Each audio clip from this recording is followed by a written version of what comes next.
നമസ്കാരം. തമിഴ്നാട് വെല്ലൂരിൽ 9 മാസം പ്രായമുള്ള പെൺകുഞ്ഞിനെ ക്രൂരമായി കൊലപ്പെടുത്തിയ അച്ഛനമ്മമാർ അറസ്റ്റിലായി.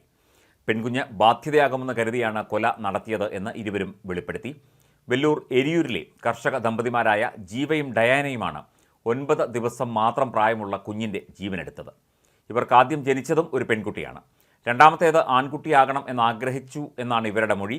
എന്നാൽ രണ്ടാമതായി ജനിച്ചത് പെൺകുഞ്ഞായപ്പോൾ ബാധ്യതയാകും എന്ന് കരുതി വിഷം കൊടുത്ത് കൊലപ്പെടുത്തി എന്നാണ് മാതാപിതാക്കൾ കുറ്റസമ്മതം നടത്തിയത്.